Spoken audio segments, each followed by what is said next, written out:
cutting corrugated plastic. That's what I'm cutting. I'm using my oscillating tool with this particular bit. Cuts it really nice. Make your line. See, I'm cutting 12 feet. These, even though you're getting from the manufacturer, they're not always perfectly straight. So just make one line, one mark here, and then the length that you want. Then mark one over here. Oh, start from here, then mark it over there. So what I did is I started here, and I wanted 10 feet.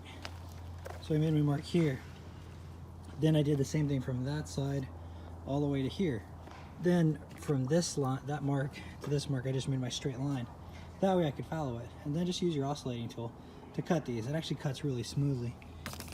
My blade is not the best, but I mean, it's cutting it pretty nice. So I'll show you what that looks like. One sec. Okay, so here I'm going to show you how to cut multiple pieces of corrugated plastic. Just lay them on top of each other and make sure that the ends are where you want them. Make your mark on the first one, which is what I did. Here's my oscillating tool.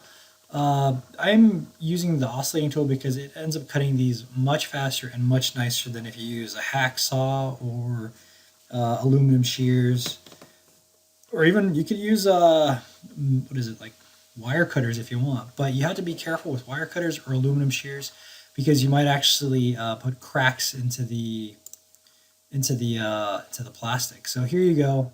Here I'm trying to cut this. You'll notice I'm struggling a little bit. I'm actually missing teeth on this on that blade, and that's because I was cutting some wood and some drywall and I didn't pay attention, and I ran into a nail, and I ran into the nail quite a few times. So this is actually missing quite a few teeth, which is not good. So if you're going to cut this, I recommend making sure that you get a new blade. You don't need a new blade. I didn't need it. I cut this anyways, even though I'm cutting like 3 panels right here.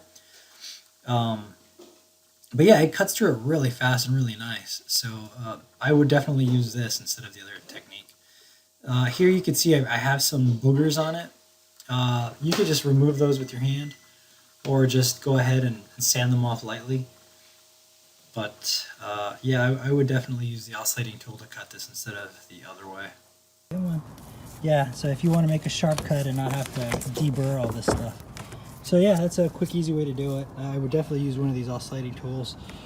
This is, the one I have here is Sonicraft from Rockwell. It's an F30. Works great. It's like $100, something like that. You can probably get it for less. I'll put a description down below if you guys want that, and the particular blade that you guys can use to cut these. You could also use, I think they said aluminum shears to cut this. I didn't even want to bother. I know some people try to use a skill saw, and sometimes that ends up cracking these, so that's why I didn't even bother. So anyhow, just turn the speed up on your machine and just cut through it. All right guys, hope that helped you out.